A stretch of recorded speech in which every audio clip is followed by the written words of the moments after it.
Sorry Parthu, wait చేయించాను. It's okay. మనోహర్తో మాట్లాడాను అమర్. కొంతమంది సస్పెక్ట్స్ లిస్ట్ కూడా రెడీ చేశాను.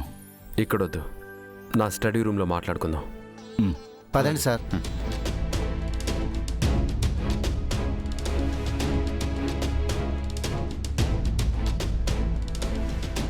ఏంటి మనోహరి, ఆ ఆఫీసర్కి అనుమానం వచ్చేలా ఏమైనా మాట్లాడావా? లేదు, కన్నీళ్లు పెట్టుకుని కవర్ చేశాను. మరి సస్పెక్ట్స్ లిస్ట్ అంటున్నాడేంటి? అదేంటో చూద్దాం పద. అరుంధతి గారికి యాక్సిడెంట్ చేసింది లారీ డ్రైవర్ బాబ్జీ.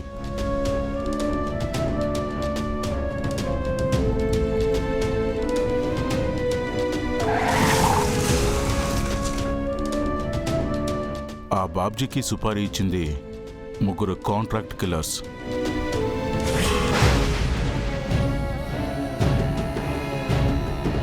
ఆ కిల్లర్స్ని అపాయింట్ చేసింది ఈ మెయిన్ కిల్లర్.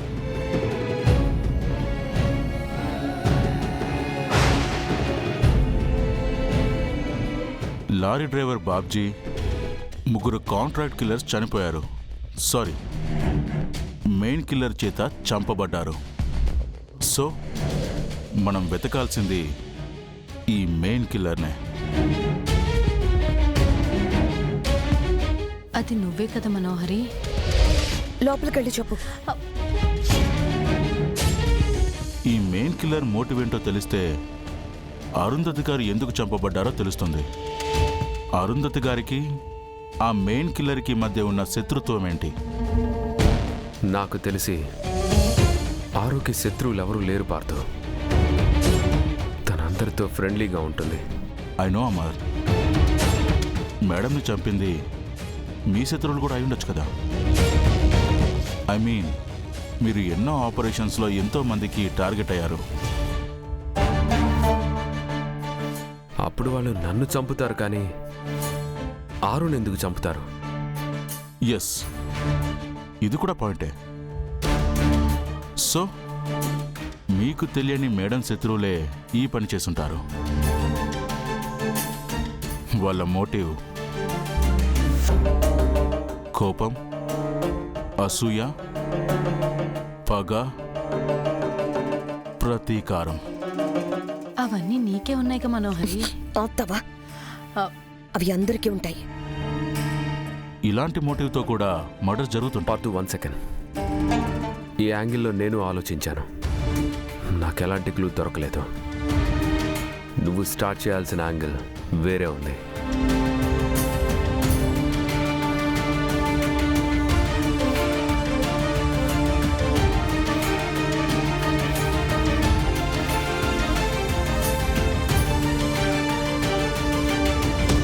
రణ్వీర్,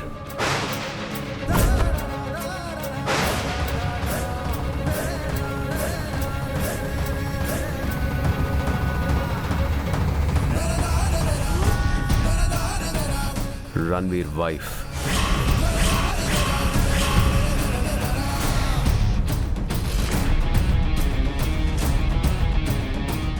వీళ్ళ దగ్గర నుంచి నువ్వు స్టార్ట్ చేయాలి.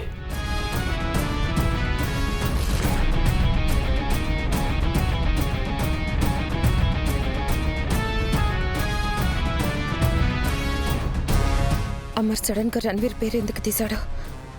నీ పేరు కూడా రాశాడు మనోహరి, రణవీర్ వైఫ్ అని. Super sir. ఇప్పుడు ఇన్వెస్టిగేషన్ సరైన ట్రాక్లో పడింది. రణ్వీర్ గురించి నేను కూడా విన్నాను. కానీ అతను అరుంధతి మేడం చనిపోయిన తర్వాత కదా మీకు పరిచయం అయ్యాడు. ముందే ప్లాన్ చేసి తర్వాత నాకు పరిచయం అయ్యాడేమో. నాకెందుకో రణ్వీర్ మీద, అతని వైఫ్ మీద డౌట్గా ఉంది. నేను ఎంత ట్రై చేసినా రణ్వీర్ వైఫ్ ఎవరో కనిపెట్టలేకపోయాను.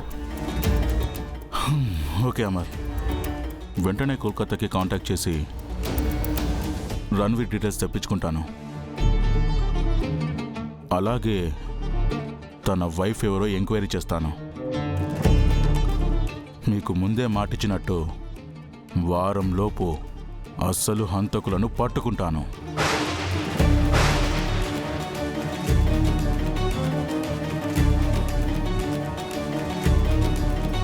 వారం రోజుల్లో పట్టుకుంటాడంట మనోహరి. హ్మ్.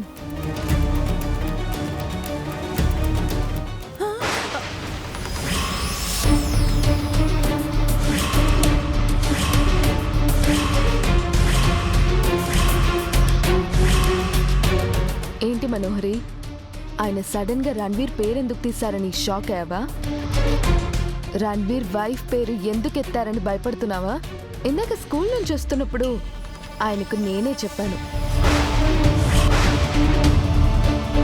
ఎంక్వైరీ అక్కడి నుంచి స్టార్ట్ చేయమని. ఏయ్ నిన్ను!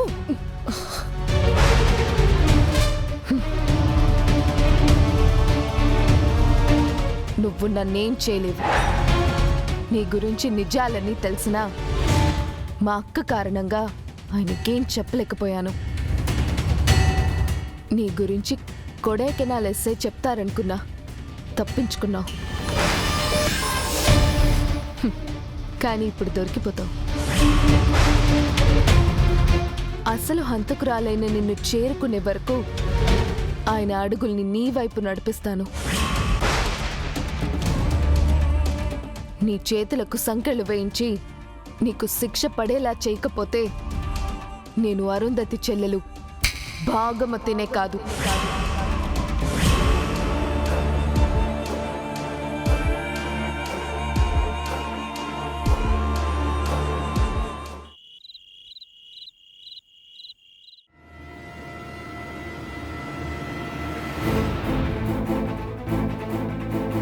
ప్లీజ్ గుప్తా గారు, నాకు సహాయం చేయండి.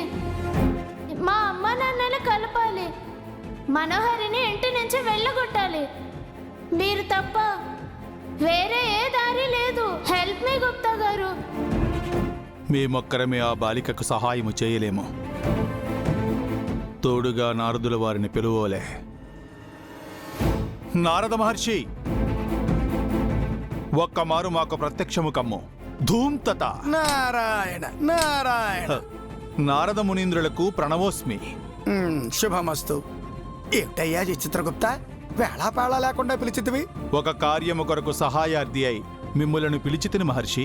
విచిత్రగుప్త, నువ్వంటే ఏ పని పాట లేకుండా ఈ భూలోకంలో తిష్ట విచితివి. మాకు ఇక వేరే పనేమీ లేదనుకుంటివా? ఇద్దరు మధ్య కలహములు పెట్టుటియే కదా తమ పని. మమ్మల్ని ఎందుకు పిలిచితివో ముందు అది చెప్పము.